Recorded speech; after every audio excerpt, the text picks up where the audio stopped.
started to subside.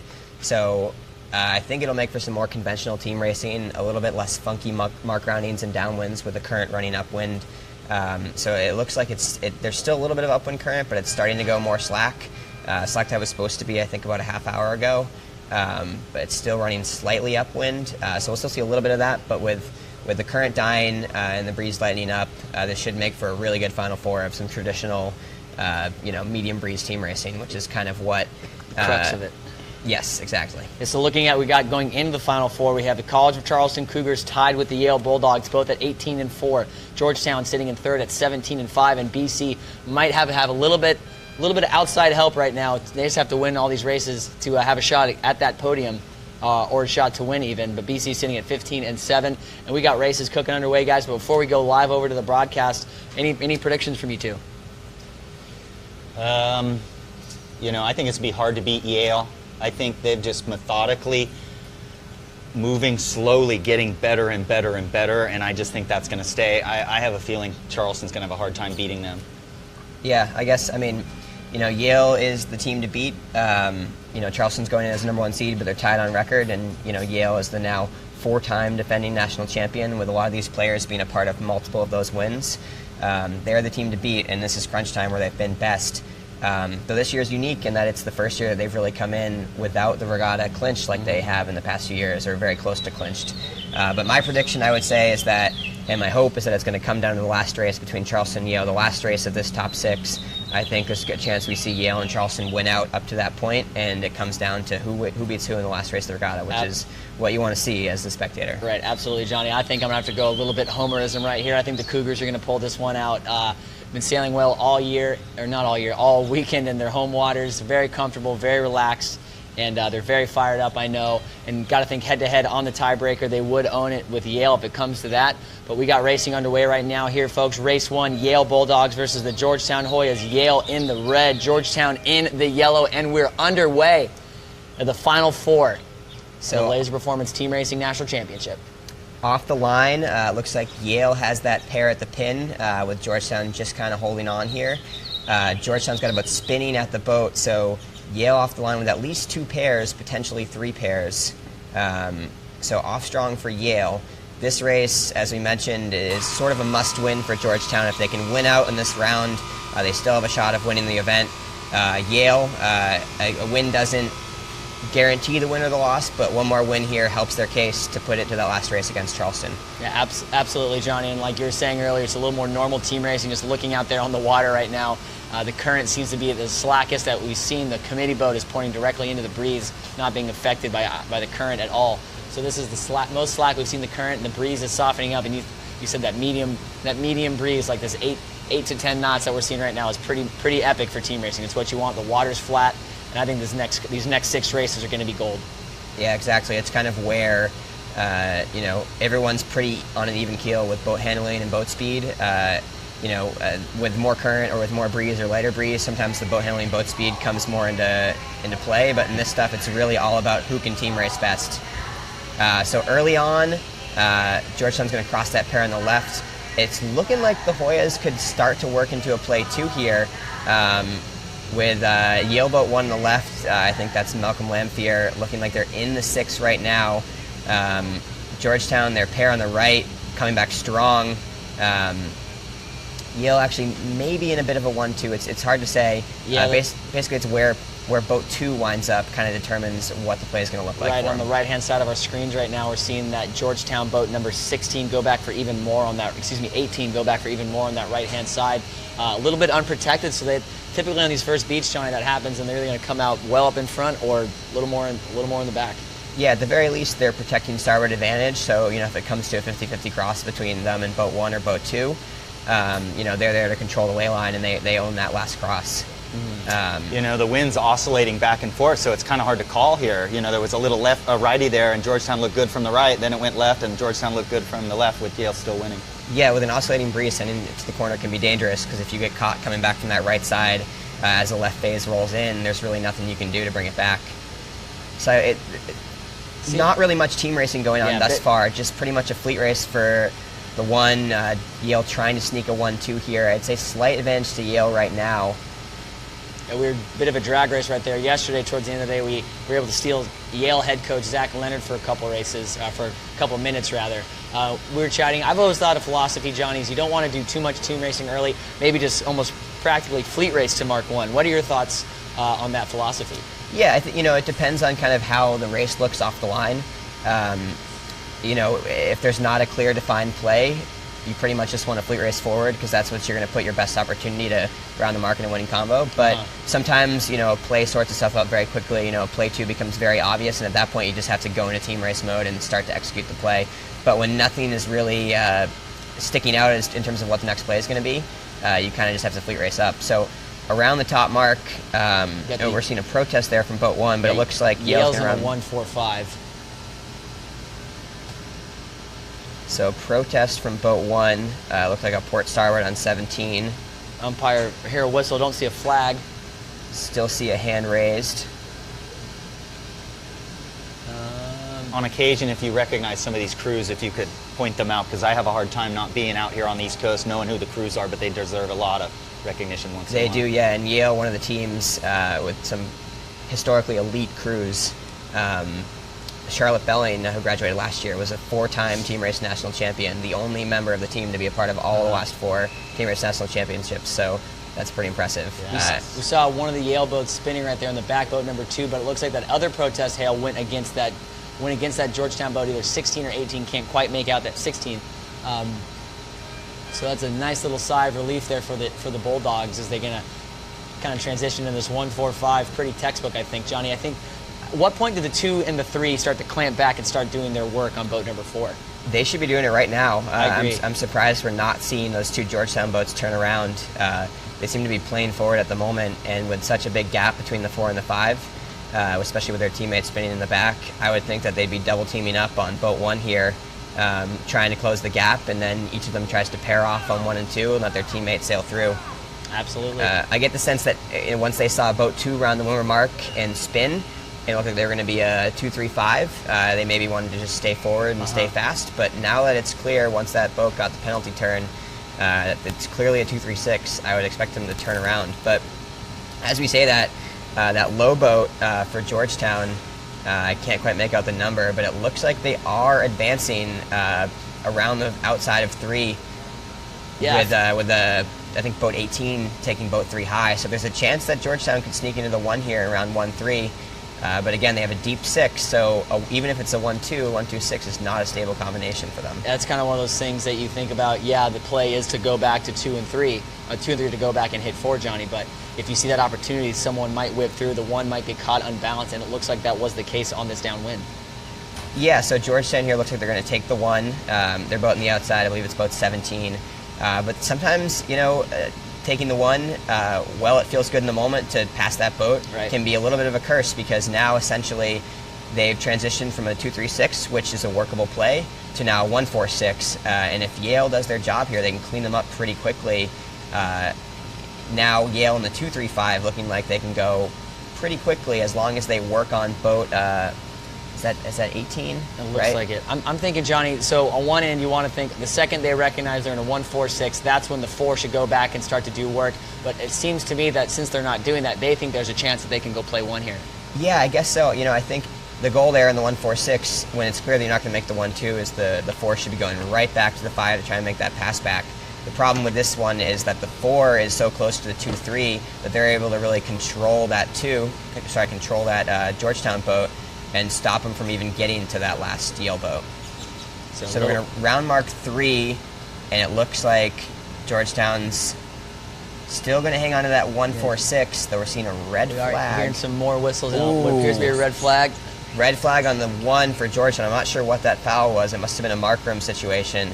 So bad news for the Hoyas. Yeah, so the Hoyas do skate away with that with a 1-2-5. It looks like that late penalty did kill the race. Yeah, for the Hoyas. So Yale will skate away. Checking back in, though, underway upwind, we have Charleston, Boston College underway. Charleston's going to be in the orange boats, and Yale, Boston College is going to be in the green. Wow, Boston College has got a BC off strong, 2-3-4 right now, I think. It looks like it might even wind up being a 1-2 here with both 13 overstanding. So a strong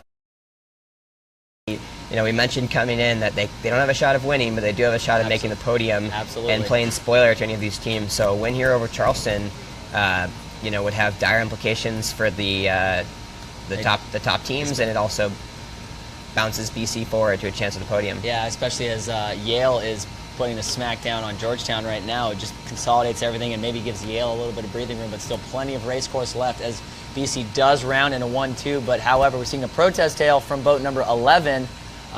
Maybe a little bit of contact. So 3 Cougar boats are able to sneak in there at the windward mark. So while BC does have a 1-2, a wall of Cougars right on their tail.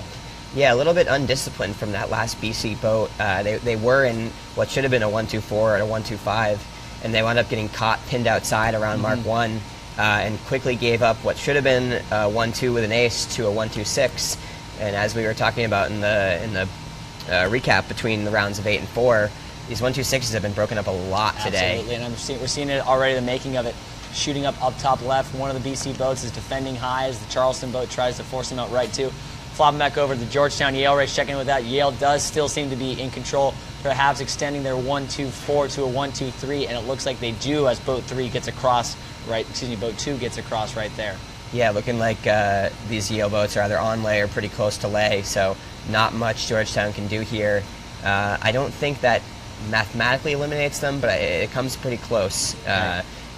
Definitely not what Georgetown wants to see here. Yeah, it keeps them on the podium. Georgetown, I think they knocked off, did Georgetown own the head-to-head on Yale? I think that we established that earlier. Charleston owned the head-to-head on Yale, but That's Yale right. owned the head-to-head on Georgetown, I believe. Gotcha. And Georgetown owns the head-to-head on the Cougars. Yale's only 4 losses thus far going in the round of 4 were 2 to Charleston, and the other 2 losses were actually to Old Dominion and Tufts, 2 teams who didn't even make the top 8. Yeah, those spoiler teams. Exactly, those spoiler teams were costly mistakes for Yale, but looking like it's not going to matter too much as they still come in controlling their own destiny. So the Hoyas get that first big win in that race against the Yale Bulldogs get the first win against the Bulldogs. Let's get back over to that Charleston BC race though. Last we left it, BC had a 1-2, but there was a wall of Cougars right behind them downwind.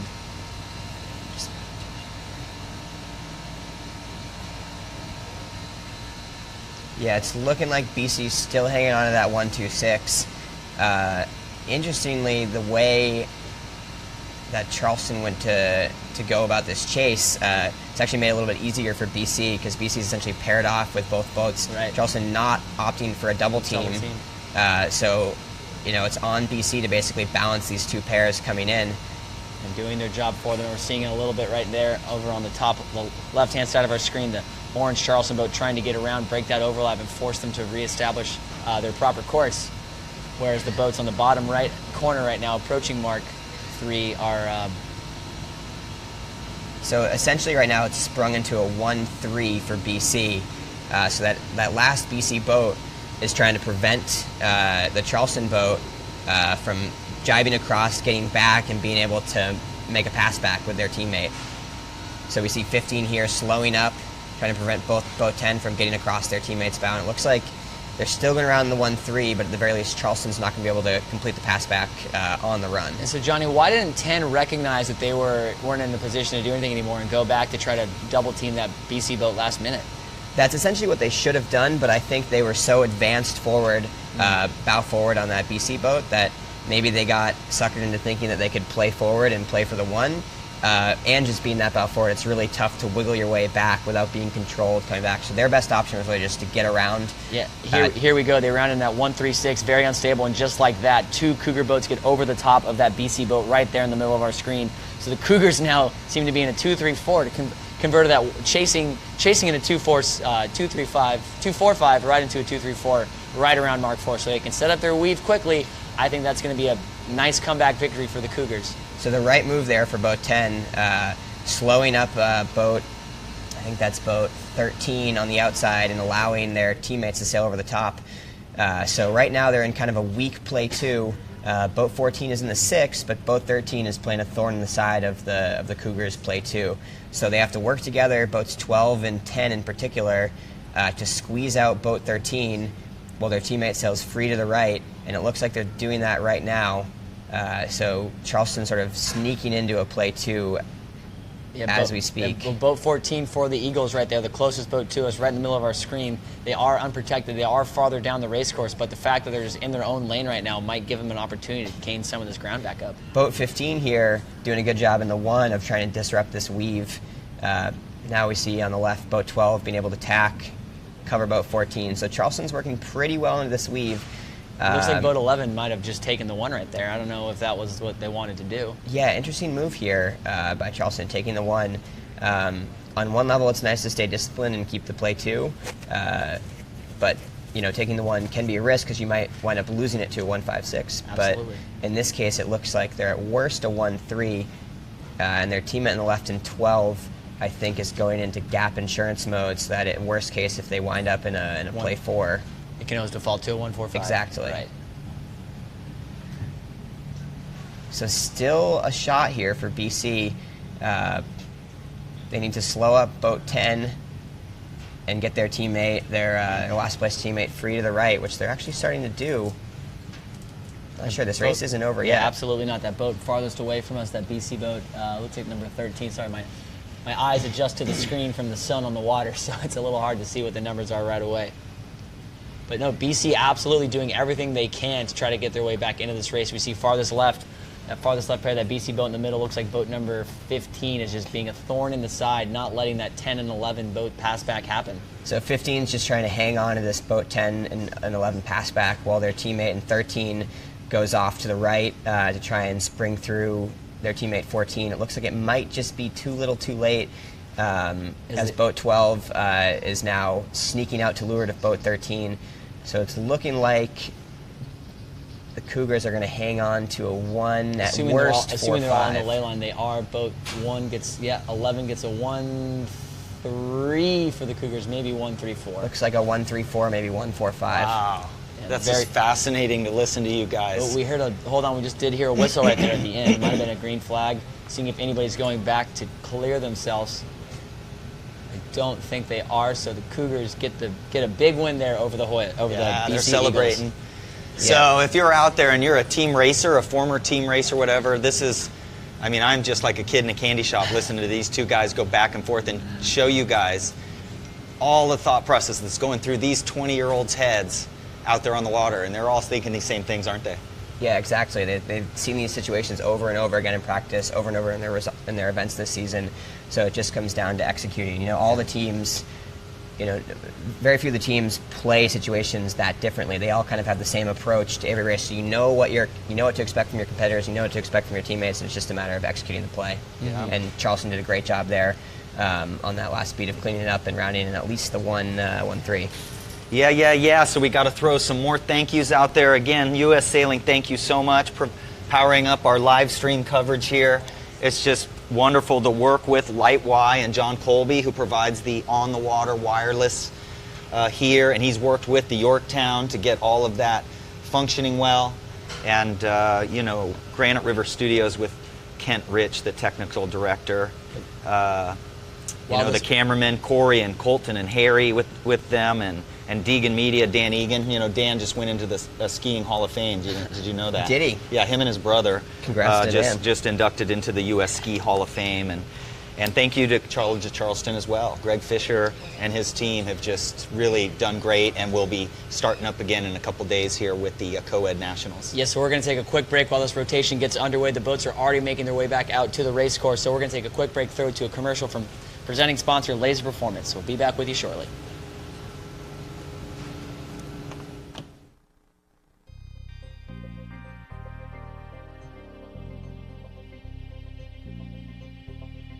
I'm Nick Ewenson, and I work for LaserPerformance, have been for a year now.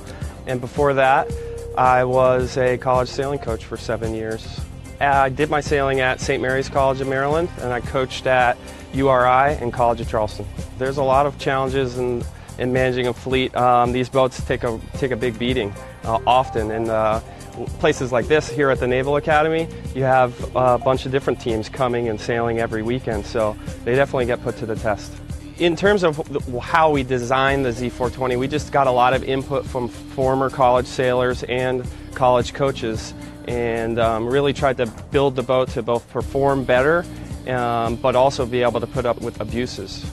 The big sales pitch of the Z420 is we took a boat that has been in use for many years with a classic hull design and brought it into the 21st century with modern building practices. The boat's now cored and infused. It's a one-piece deck, so it's much stiffer.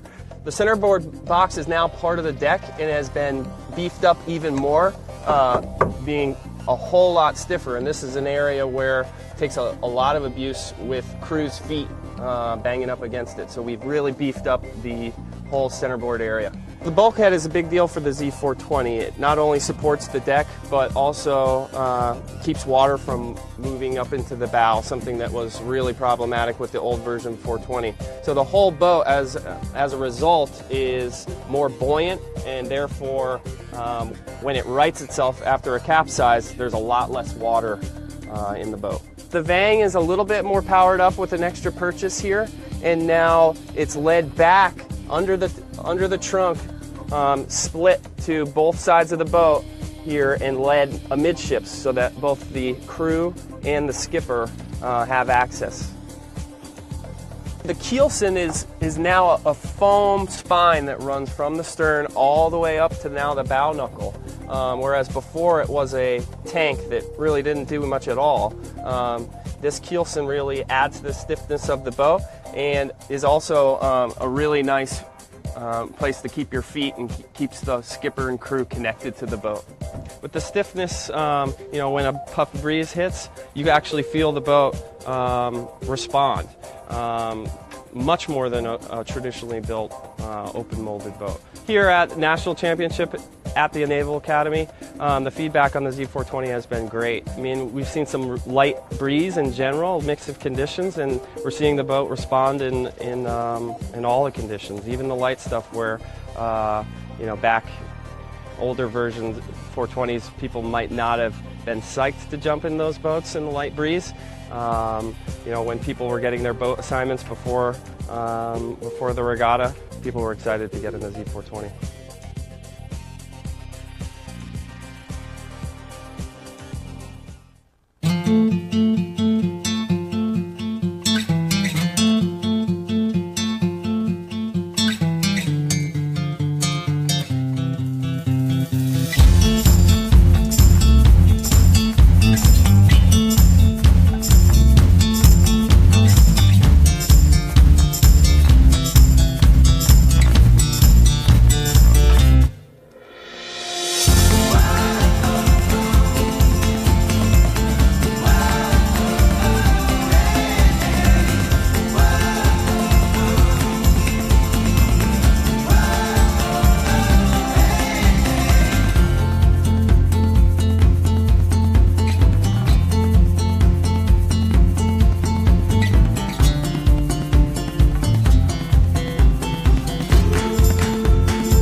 Not again. All right, folks, we are back for the second flight of this round of four, final four at the LaserPerformance Team Racing National Championship. If you're just tuning in, you missed an exciting first flight.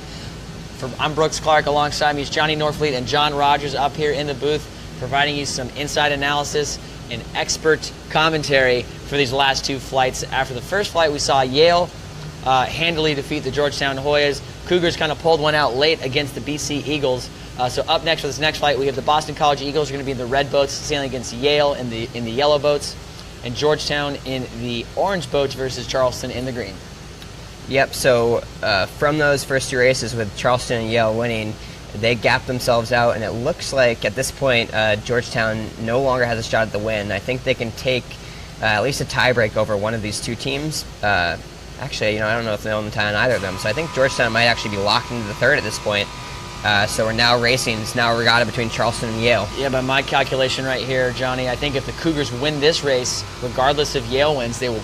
No, if Charleston wins this race and Yale loses, Charleston will have clinched because Correct. the next race against the final race, Charleston Yale head-to-head, won't matter as Charleston would own the head-to-head tiebreaker. Exactly. So this is pretty much a must-win for Yale here, unless the Cougars go on to lose this race as well. So both teams kind of in do-or-die mode. Charleston maybe has a little wiggle room to lose this race.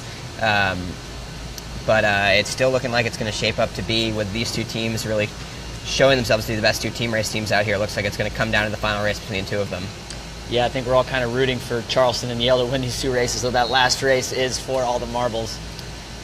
Yes, indeed. Let's see here. Just want to confirm the head-to-heads with Georgetown. I believe Georgetown does not own. So Georgetown has one win against Charleston, and actually, you know what? They might be able to own the head-to-head. Just click on there. So Georgetown lost to Yale, and they just lost to Yale again. So they can't own the head-to-head against Yale, but they did beat Charleston in the first round. And I think so that would put them at worst 1-1. So Georgetown could still sneak into second here if the Cougars going to lose these next two races. You're right. So these are all, as we dial down much closer into the end of this round. Yeah, every race always counts, but these are going to be the exciting races to watch.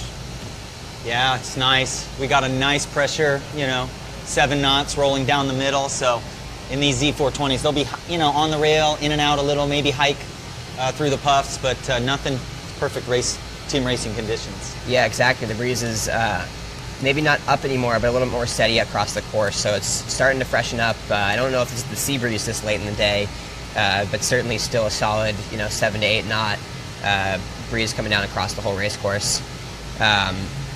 Just to confirm, in terms of the way the tie breaks work, my understanding of it is that because these teams have all met at least once, if it does come down to a tie at the end of the regatta, the way they break that tie is in the head-to-head record of those teams. So if it comes down to the end of Yale and Charleston tied, it comes down to who beat whom more times. And because they face each other an odd number of times, that being 3 times in this regatta, whoever owns that head-to-head, whether it's 3-0 or 2-1, would win that tie. That's how I understand it. I'm sure we'll have to dig deep into the ICSA procedural rules and see if we can confirm that. But that's how it seems that's always been the last couple of years, at least. Yes. Ooh. Hold on. Want to thank a couple of other people. Kate Wilson, our producer from RisingT.com, just done an amazing job the last few days, and we do have a new teammate. Adam Burke is our graphic artist. Adam comes at us at a ripe old age of 19, and just joined the team, and he did do some sailing lessons, so he's going to get some sailing lessons in the next couple days from me. So thank those guys. Really have done a great job. There we go. Is that Stephen Luke? Yeah? Don't know who the other Charleston sailor is there standing there. We're looking off of Colton's boat right now. Yeah, we're trying to dig up. We were joking about the procedural rules, and they did come out with new procedural rules for the 2017 year, so we were trying to confirm that the head-to-head ties still do matter. So we're digging through some fine print right now. Johnny, I'll confer with. I'll defer to you, Johnny, on interpreting that rule.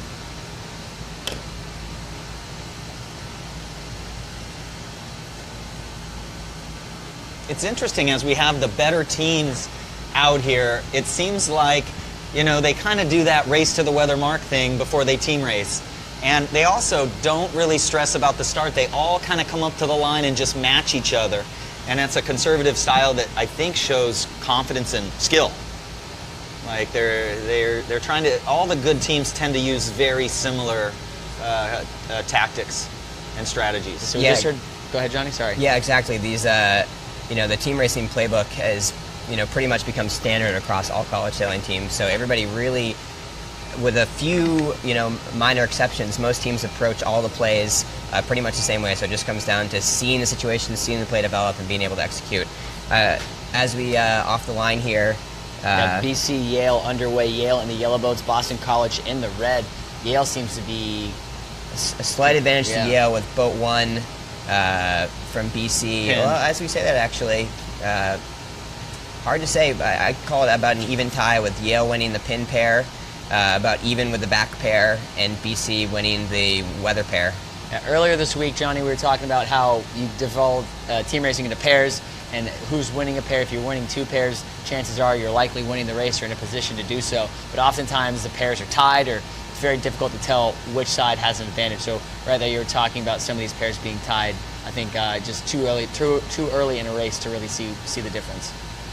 Oof. Yeah, nice cross right there for 3. Yeah, so we saw 18 go for attack to attempt to cross 2, and they actually didn't get the cross on them, forced a double tack, which allowed boat 3 to then get across both their bows. So slight advantage to BC now, as 2 is leading boat 18 and 3 is now going to slow boat 17. So they appear to have the 6 in boat 1, but they're looking like they're going to start to sail away into a 1-2.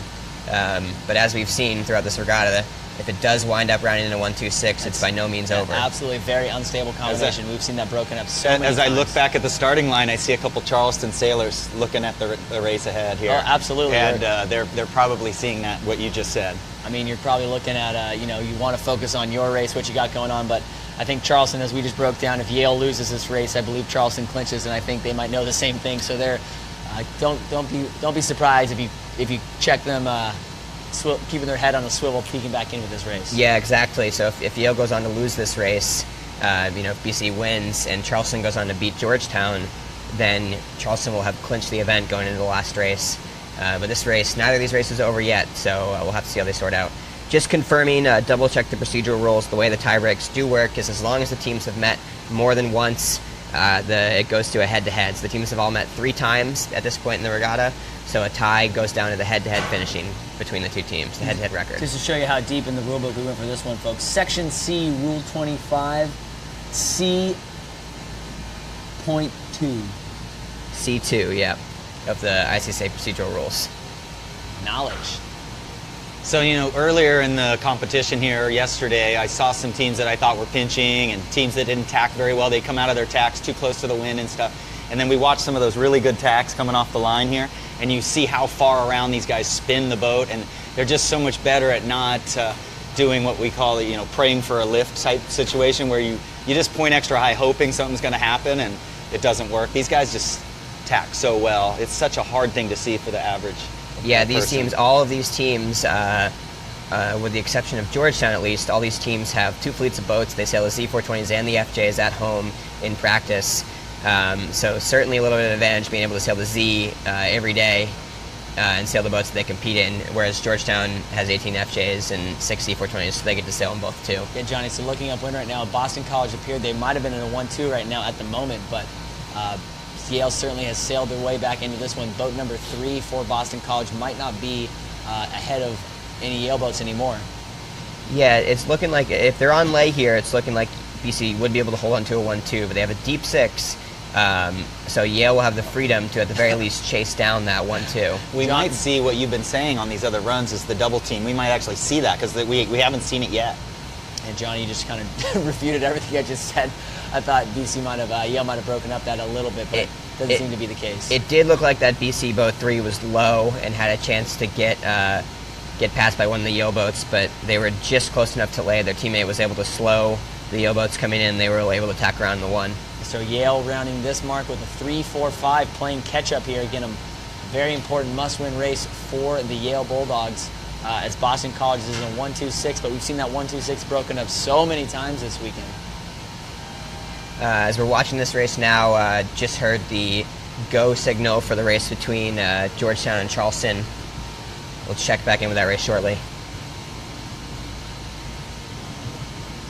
So BC still extending in the 1-2 here. It looks like it's a little bit of a reach on this down, a little bit more of a port reach, which favors the leading team, makes it a little bit harder to chase. So in that last race, John, we were talking about how you want to chase down the 1-2. We saw the, I think it was the Yale Boston Georgetown race. They split and didn't double team. I think it looks like we're kind of seeing the same thing. It doesn't look like anybody's really double teaming right now.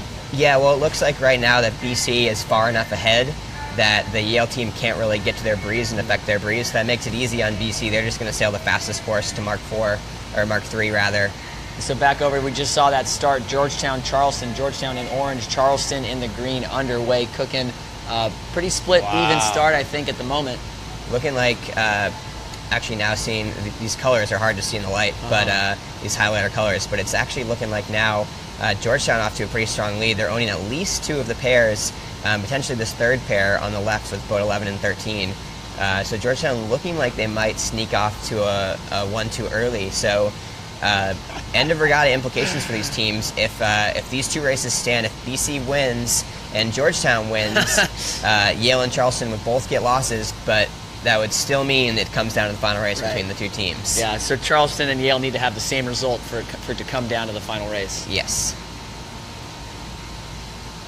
Yeah, so 13 will get spit out the back here pretty soon. So Boston College, again, continuing to extend that lead, checking in back there, but right now upwind Charleston and Georgetown. Yep, Georgetown just kind of extending their 1-2 here. They're pretty much in fleet race mode. They're lightly covering, they're fleet racing, but they're at the very least a 1-2-5 from what I can tell, with boats 10 and 12 being their 1-2. Yeah, boat 12 out there for the Hoya is very in a great position right there on a completely different board, going out more tacking to cover those 2 Charleston boats that are getting out there to the right-hand side. Interesting. Do we know who's sailing right now for the Hoyas? I know they've rotated their skippers around a little bit. It looks like they've had junior skipper Roger Dorr sail almost every race, and then they've rotated between Sean Sagerbloom sailing a lot of the races, and Will Logue and Campbell Deliskew rotating back and forth. So I'm not sure what team they have in now. All these guys, a pretty young group, with Will and Sean both being freshmen, and Campbell a sophomore and Roger a junior. So regardless of what makeup they have out there now, what composition of those 4 skippers they have, all of them will be back next year. So though right now it looks like Georgetown no longer has a shot to win the event, this is a really good young team, and they're showing it now, putting a hurt on the Cougars. Yeah, definitely looking like they have an opportunity to podium, and that's got to be a huge confidence booster for these young kids, and some of them their first nationals, already hitting the podium. Yeah, to come in as a freshman and be on the podium of Team Race National is a pretty impressive feat, and to do that with 2 freshman skippers, I don't know the last time that's happened. Yeah, we'd have to dig into the archives for that, no doubt. Approaching Mark 1, though, we do have the Hoyas still in a 1-2 lead, but boat 14 for the Cougars might be in a position to maybe get a piece of boat 12 when they tack back here. What do you think, John? It looks like from the shot, they were wound and inside, but boat 12 on lay, so they're going to be able to sneak around just barely using that mark as a pick. But 14's close behind, so it's going to have an opportunity to break this up. And we'll have to see this last pair. This will determine whether, and it looks like here we are again with a 1-2-6. This seems to be the trend today. Yeah, wow. And Yale's about to lose that race, guys, in the next 2 minutes. I think they're done. BC trucking up wind right now, running away from Yale. Yeah, we really need Georgetown to win that race. We really have to come down to that last race. Yes. So with BC looking like they're going to sail away with this race in the last beat, if Charleston can come back from this 3-4-5 here on Georgetown, then they clinch the regatta. If not, if both these races stand with Georgetown and Yale winning, or sorry, Georgetown and BC winning, then it still comes down to the last race between Charleston and Yale. Yeah, BC is just going to be celebrating. I wouldn't be surprised they celebrate harder than the Yale women did after they won the Nationals. It was kind of anticlimactic there. I'm very much like that myself, but it surprised me from others. I don't really see, after you win an event, I don't see people like stay so calm. So yeah, it's nice to see BC looking like a win here, showing that though they're not going to win the event, they are good enough to take down the best. Getting a win here over the the Yale Bulldogs. And BC, just looking at their group of skippers, they do graduate two of their skippers. Junior Scott Sinks will be the only remaining member of their team next year. So, bit of a letdown to end this regatta. Without a shot to win, still a chance at the podium, I believe. But BC, knowing BC, they're always going to be ready to go next year with whoever their next two skippers are. So across the line, BC does take it over Yale. Yay. So all eyes now on this downwind race between Georgetown and Charleston. A lot on the line right now. Georgetown was running away with the 1-2, and it does look like that still might be the case again with these neon colored sails, the highlighters. It's hard to interpret which boat is which, but I think those two farthest forward boats on our screens right now are Georgetown boats. So now actually, they were able to double That's a team. green boat. They did a double team and a high-low, so they were able to start passing that inside Georgetown boat. So Georgetown boat 12 saw the danger coming and went back to go gap on that last Charleston boat. So Georgetown's still in a winning combo, but it goes from a 1-2-6 to a 1-4-5. Maybe Charleston saw Yale lose that race and thought, all right, guys, a little bit of fired up, like, hey, gang, let's fire this up and let's go home. Let's put this regatta to bed. Oh, and as we say that, it looked like boat 12 actually kind of lost control of boat 15. Right. Charleston able to clean that up a little bit and round in a bit of a weak, but still a 2-3-4. Very marginal 2-3-4 for the Cougars around Mark 4. Gosh.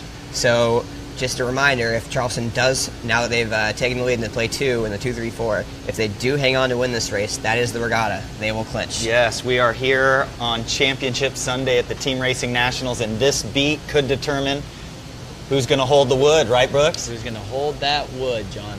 Ironically, well, I suppose not ironically, because these are two great programs, but Charleston and Yale, the last two teams to win this event. Yale winning it the last 4 years, Charleston winning it back in 2012. That'd be a nice CFC Yale sandwich. Nice little bread slices of Charleston, and the meat of it all is Yale. But that would be pretty cool for the last team to beat Yale was the Cougars. But the last team not named Yale to win was the Cougars, and I don't think Charleston would mind winning this national championship here on their home waters. Oh yeah. So looks like they're actually starting to break up the play 2 here. That the Hoyas are.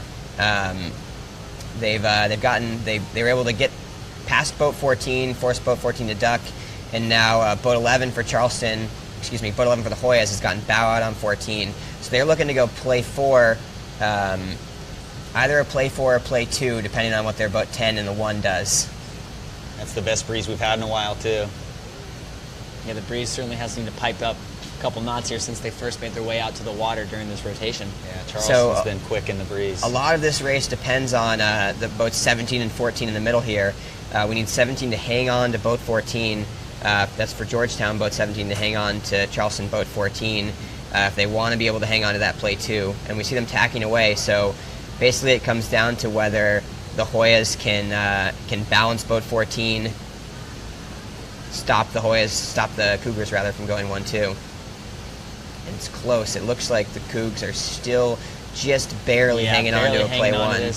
Hard to see right now what's going on far right-hand side of the race course, but it looks like the Charleston boat is in fact losing that pair, so they all tack back to consolidate now. Let's see how they come back together. Oof. Bad duck there for the Hoyas. Makes it less likely they're going to be able to clean up boat 14.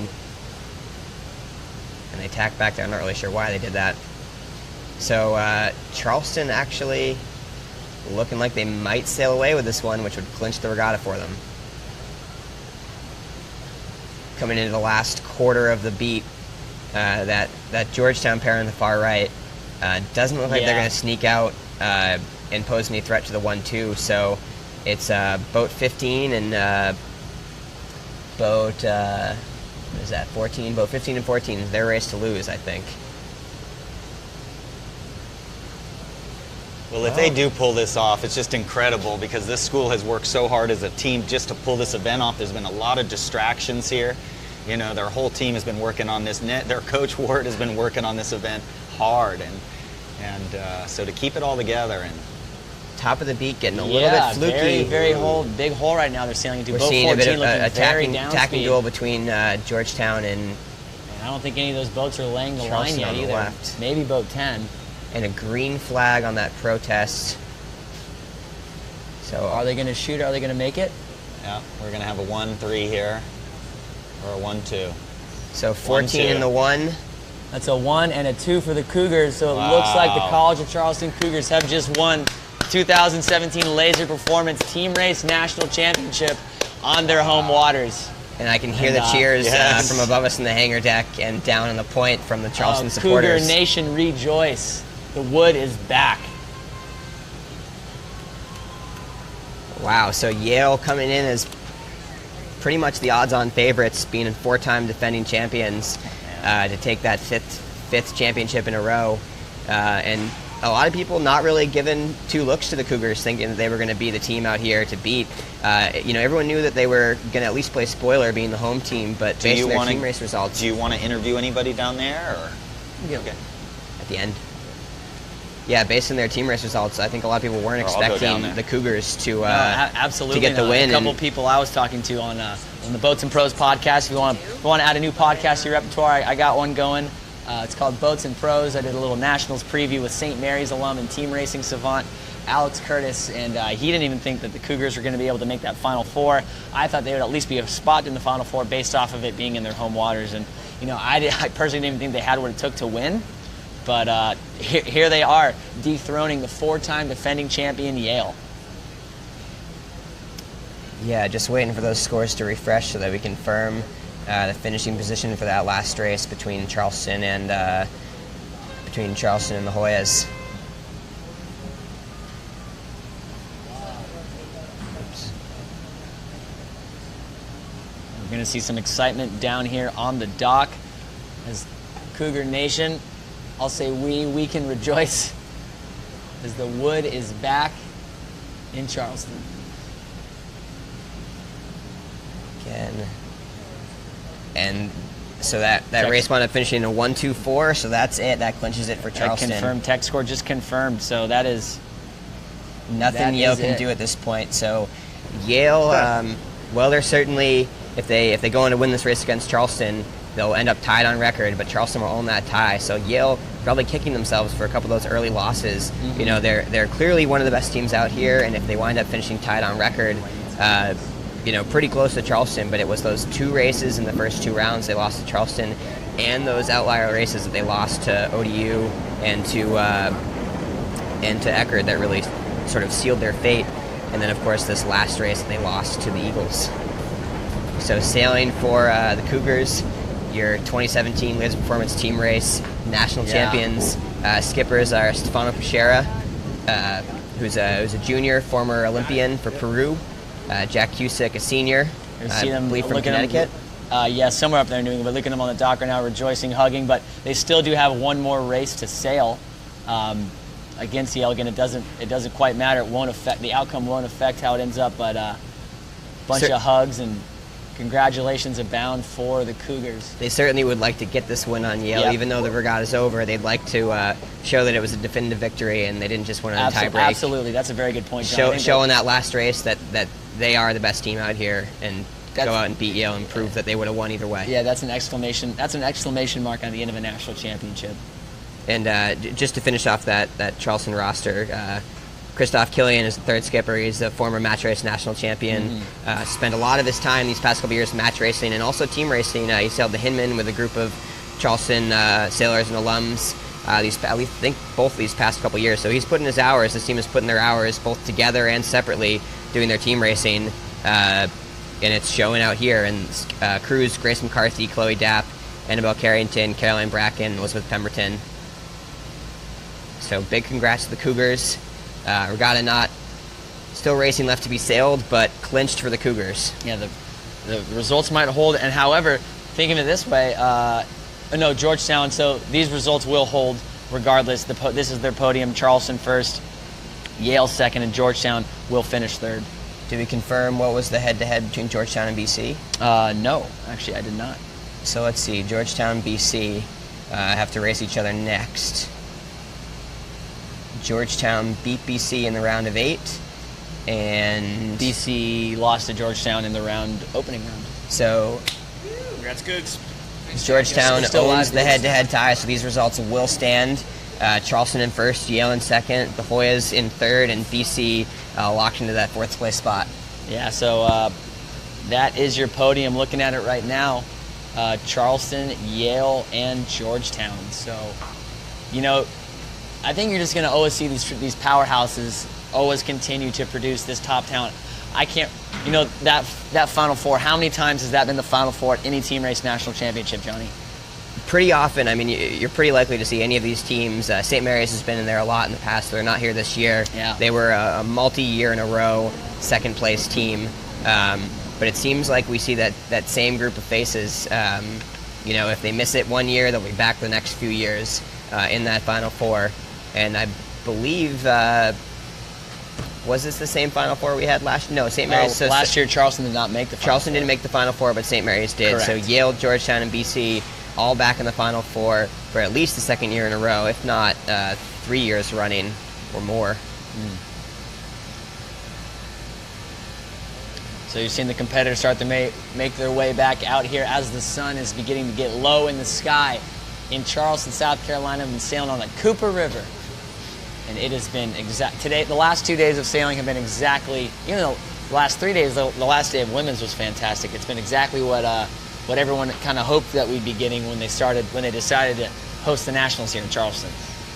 Yeah, absolutely. It's interesting, though, as we say that, you know, those teams, Charleston, Yale, Georgetown, and BC, all being perennial top four contenders, team racing is getting deeper across college sailing. Though Navy didn't wind up making the Final Four at this event, a little bit of a disappointment. They did win the conference championship and take down Georgetown in Mesa. Georgetown actually was going into the last day of the Prosser, the Mesa team race qualifier, were not qualifying. They were getting beat by GW. Wow. GW narrowly missed out. Georgetown was able to sneak third at that event.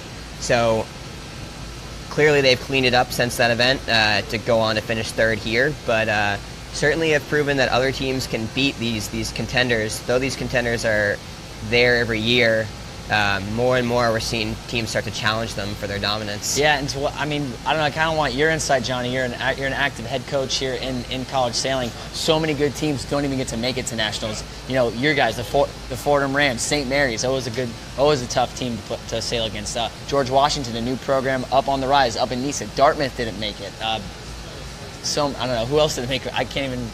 So many perennially good schools. Yeah, a lot of great team racing teams. I mean, Dartmouth this year won a lot of the early season events pretty convincingly. I want to say it was the Marciando. It was either the Freeze or the Marciando. They won pretty handily, almost undefeated at that event, and a little bit of a slip up at Tufts at the qualifiers. Unfortunately, didn't get them the berth to this event.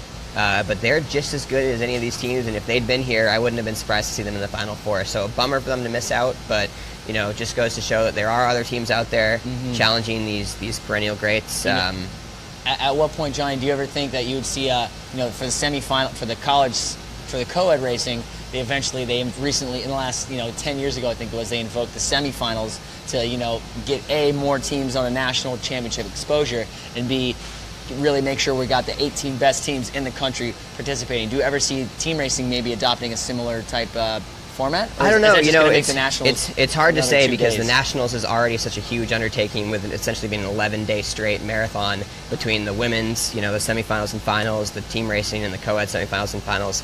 We made a step in that direction, I want to say 4 years ago, the St. Pete Nationals, when they added the event to. That's some happy Cougars right there. That's the heavy air squad there for the co-ed squad. Not quite sure who. I know there's Bailey Davidson and I think that's was that Caroline Bracken, I think her name is. That looks like it. You should know this, Brooks. You're a Cougar alum. I know, Cougar Nation, man. I'm so happy. I tried to not show too much excitement because I'm supposed to be unbiased, but I can't be happier for this group of kids. They're just, the team didn't quite make the Final Four last year, and those seniors when they graduated were all really disappointed at how it all came to a conclusion. But I think this win here for the Cougars means a lot. They did for Cougar Nation as a whole. This program is always going to be here. We're always going to be a force, and I think it means a lot. Yeah, and though they didn't make it last year, You got to give some credit to this win for those seniors that graduated last year: Jake Reynolds, Ryan Davidson, and Dodge Rees. They didn't wind up making the Final Four last year. I think they were a 5th or 6th place finish at team racing last year. But this team here is the team that's practiced under them for the last couple of years. Right. This was essentially their sparring partners, and those seniors last year played a huge role, I'm sure, in developing these guys. And I'm sure they're just as excited as you are to see this young team pull it out.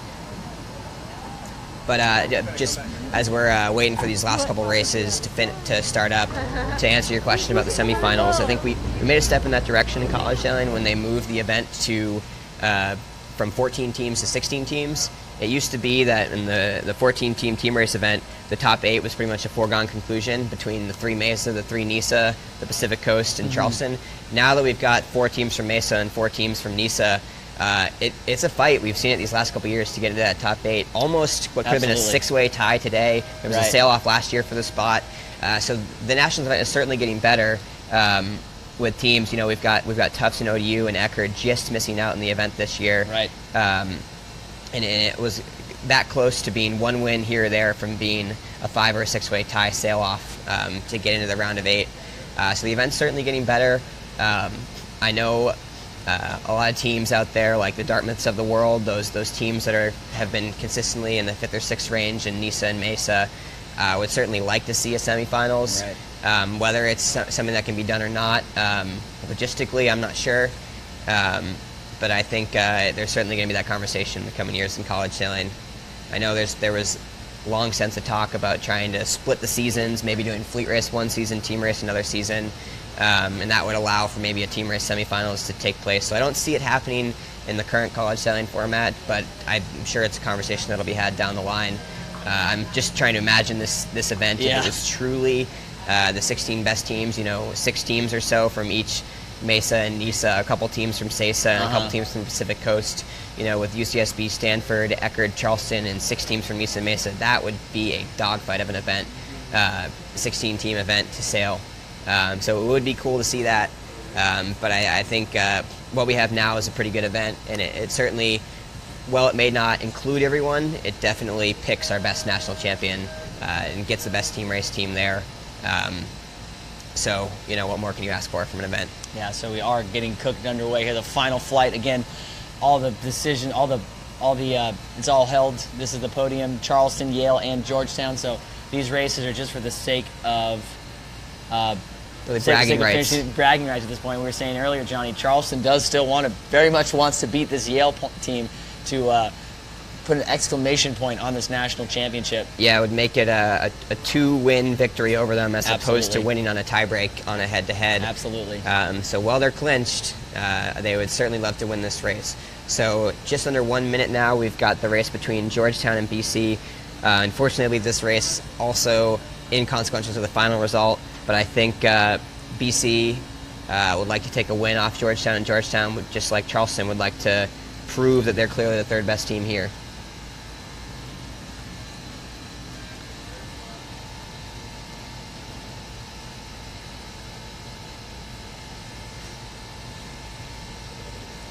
Hey, John, almost fell off the dock cleat here.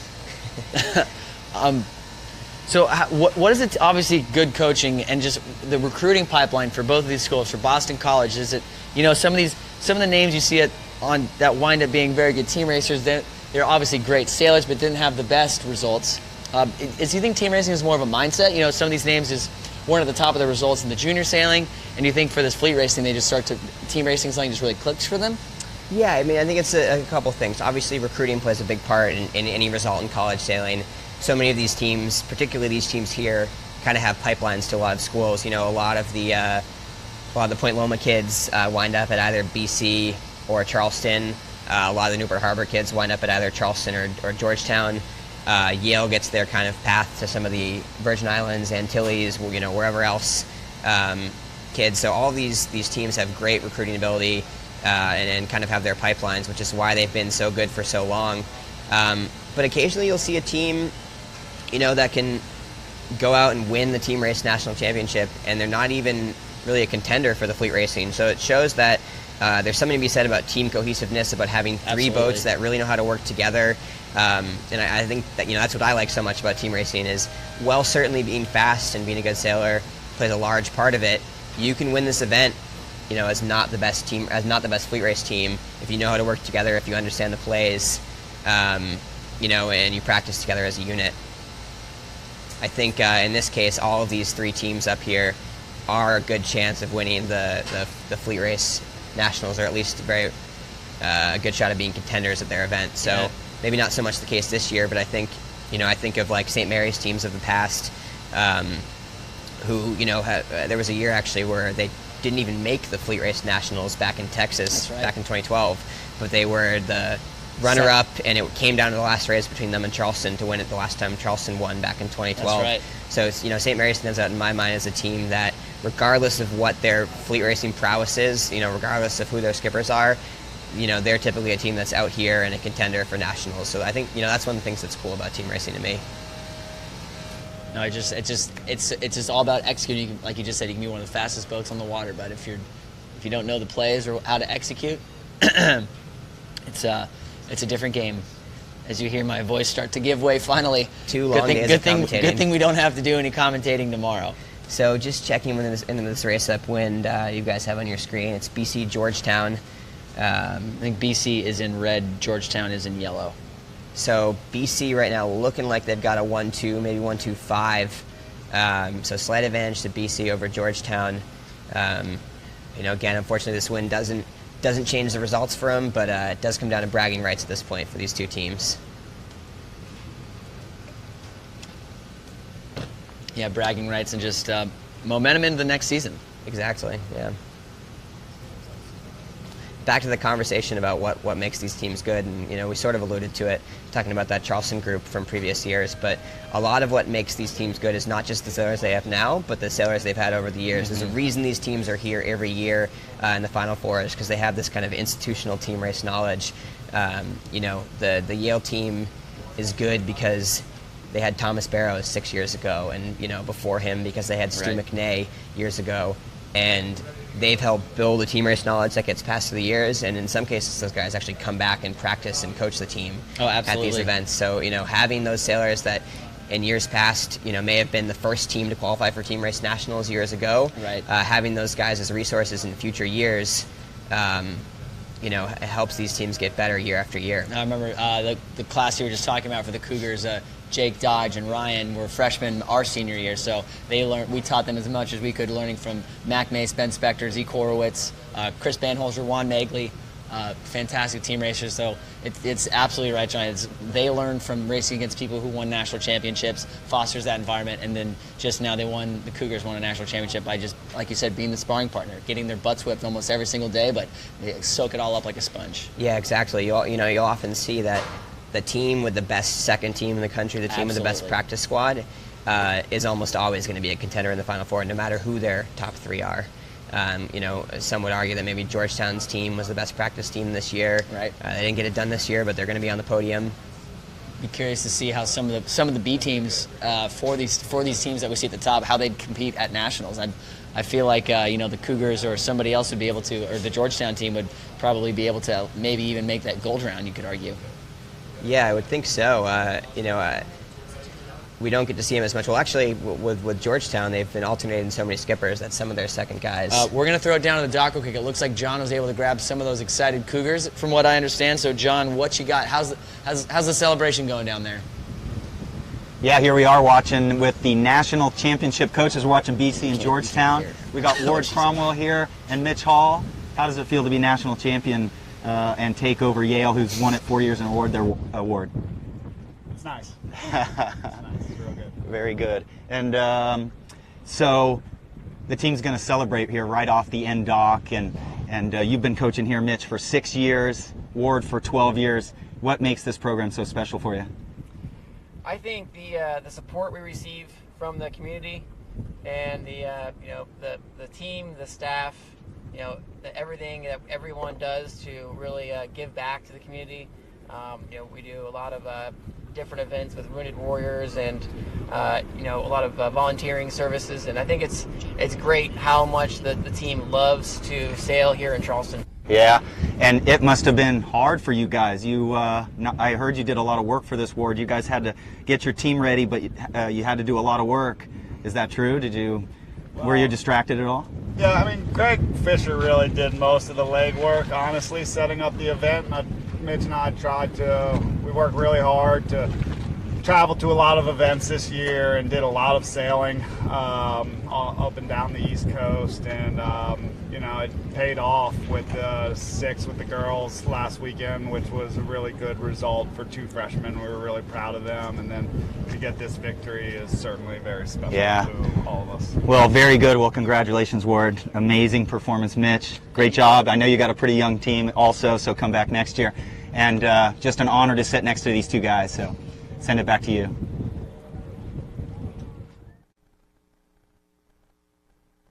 Welcome back. Thanks for that, John. It was good to hear from old Coach Cromwell, and I don't know if he said anything, but old Mitchell Hall, the assistant coach, he's been here for, I think he's been with the program for about 6 or 7 years now. 4 or 5 years at least now, yeah. I think he joined my junior or sophomore year. But very happy Cougars, and I know they're going to get right back to work because they got another national championship coming up later this week. Obviously, we have tomorrow off. Johnny, we were talking earlier. When's the last time they completed the 3-day team racing nationals in 2 days? I'm not sure. I know it happened on the high school level a couple years ago. Run out at MIT. MIT notorious for ripping off races, team racing. Mm-hmm. They were able to complete the Baker Trophy actually in 1 day. Wow. But no, I don't think on the college level it's ever happened. I mean, it's 154 races to be sailed to be able to get through that in 2 days. That's impressive.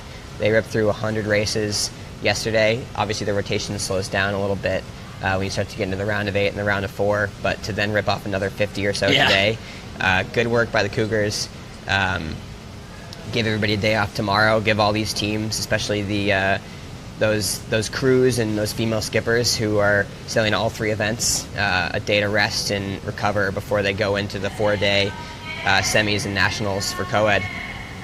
Just quickly, checking in with these 2 races going on right now. Charleston and Yale on the first beat in the green and orange, and Charleston's kind of sailing away with this one. Boat 12 for Yale was caught in the committee boat off the line and became a deep 6, and Charleston just got off the line clean. Fleet raced away. They're in a 1-2-3 now. Yeah, we were saying this race is kind of for an exclamation point, and the Cougars are putting that exclamation point in a size 16 bolded font right now, Johnny. They're trying to say, you know what, Yale, even if you hadn't lost that race to Georgetown earlier, we still would have beat you. We're checking the comments on the Facebook page. Lots of Cougar Nation chiming in. Dodge Reese, one of the sailors that just graduated.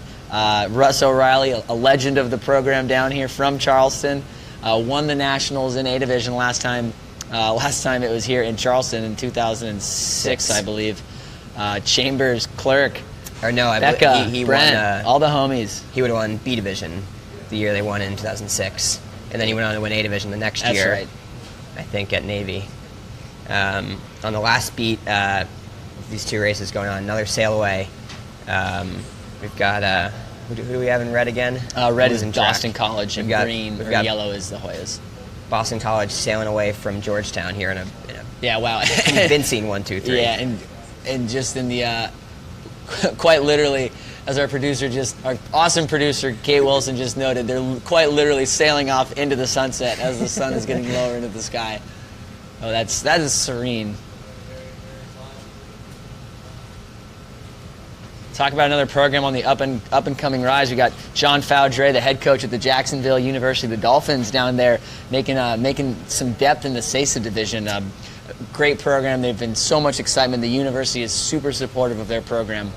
Yeah, I think they're actually technically a club sport, but really well funded by the university, and they've got the ability to recruit, and they've got a beautiful campus and beautiful location, so they're starting to attract a lot of the Florida kids, who I believe also pay in-state tuition there, so it makes it an attractive option for sailors who haven't in the past been able to go to a school in state other than I suppose UMiami or USF or Eckerd. USF also being a interesting to note about the Jacksonville Dolphins. They're not quite up to the level of the team racing yet, but they did get 3rd at the ICSA district qualifier, so they just missed out on qualifying for this year, beating actually USF. And it's usually Charleston, USF, and Eckerd are the 3 teams you see representing CSA at these events, but having another team that's nationals level quality can potentially, we'll see them later on this week in the semifinals, hoping to get their first qualifying bid to nationals. Yeah, it's good to see them now. A couple years running, they've been in the co-ed semifinals. This year, I think, was their first year in the women's semifinals.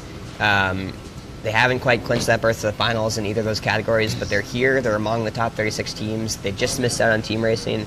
Certainly an up-and-coming team run by John Fadre. And more Cougar Nation chiming in. Allie Bleacher, former Quantum Women's College Sailor of the Year here at the College of Charleston, winning that award back in 2010. Rockstar Sailor. Allie, glad to see you're tuning in.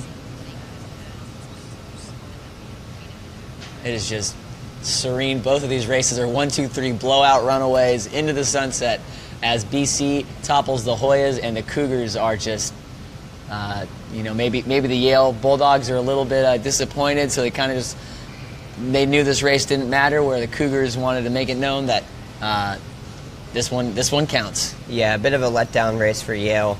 I'm sure they would have liked to win this race, but I think they probably went in with their heads a little hung. Yeah, heads hung low, spirits a little dejected, knowing that the result of the race didn't matter. You like to think that probably didn't influence their approach, but on some level, on some subconscious level, it probably influenced how they started that race. Yeah, well, it's nice for they've done that so many times with the other competitors. None of these races matter anymore. So the last 4 years, for certain, I know Ian Barrows was looking for go out as got to be one of the only 4 straight team race national championship. Oh, he wasn't on the first team down in St. Well, he would. This year would have been. Oh, correct. Well, this would have been his 4th year. This would have been his 4th year, yep. Because this would have been their 5th straight. He would be one of the only, I believe, skippers, the only skipper to ever do that. I think Charlotte Belling was a member of all 4 of those team race teams. The first 4 Yale wins, but unfortunately, and they don't get it done this year. But no harm on his resume, given that they're now 3-time team race national champions. He's been a 2-time fleet race champion. They've got a shot at winning the fleet racing this year. So Ian still has a lot to be proud of in his college sailing career. He doesn't get the wood this year, but still have a shot at the co-eds. And he's got 3 wood trophies that I'm sure a lot of other people would like to have had in those years. I think nothing to complain about with 3 team race national championships under your belt. Yeah, maybe he can replace that where the wood trophy would have gone on his bedroom wall with maybe a College Sailor of the Year plaque. Johnny, who are some of the contenders going into that this year? I feel like it's all been very even. Yeah, well, I think this event really helps Stefano Perchere's case for College Sailor of the Year. Absolutely. To be a College Sailor of the Year, you really need a well-rounded resume, and that needs to include team racing on it. So I think the only mark on Stefano's resume thus far was that he didn't have the team racing results, but now they're going to go out here and win the team race national championship. And he's been a contender in A division at almost every regatta. So you have to think that he and Ian are strong favorites for the award going into this regatta. Trying to think who else has a shot at it at this point. I think the 2 of them really stand out as the 2 most likely winners. Yeah, I mean, I've been following the team racing scene mostly just so, it's a little bit more exciting to me. But looking at what we got for the, as far as the co-ed results, it's always very difficult. We were talking earlier about how this new tech score software makes it super easy to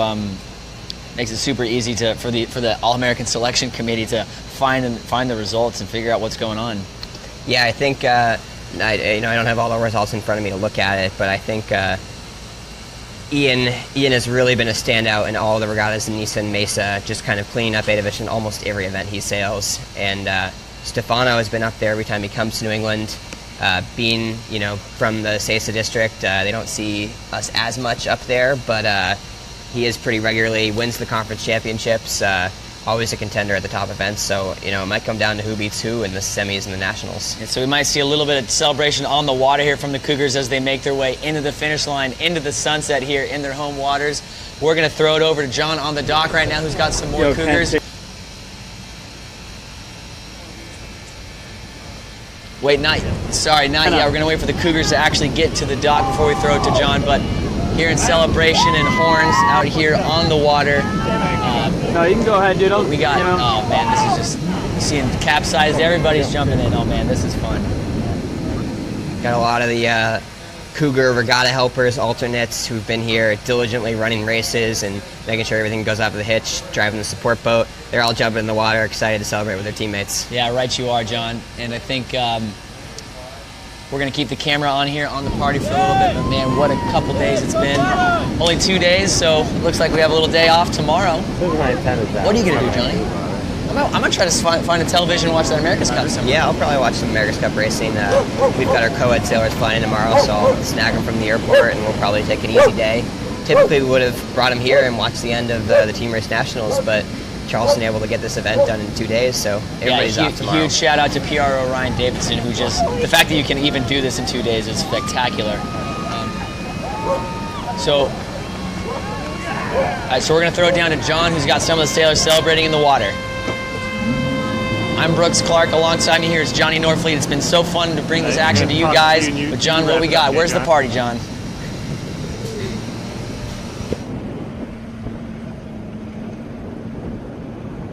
Okay, Charleston's crew going out to celebrate right now, and just a great regatta. We're really proud of the Charleston sailing team, all of the Charleston program, and they should be really proud of themselves. They had a lot to do for this event, and their team just made them proud, and they have a very bright future as well with some young sailors. So I'm John Rogers, and congratulations to Charleston, and we're signing off here until June 1st.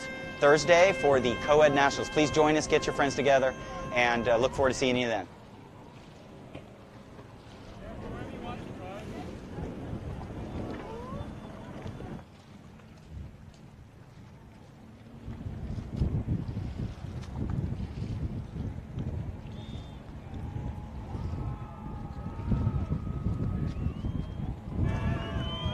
Yeah, are you kidding me?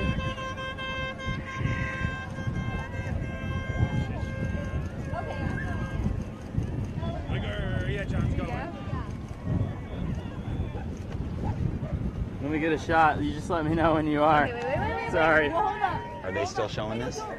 Okay. Ready? Wait for me, guys. Go for it. Give me a second. Oh, wait, is this live? Yeah. Go. Wait, no. 3, 2, 1.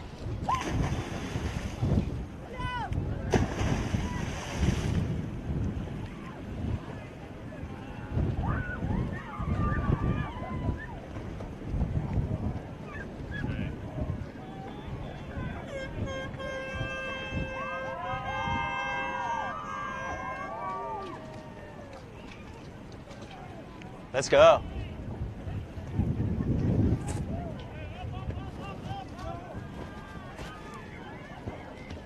Yo, no one's driving my boat.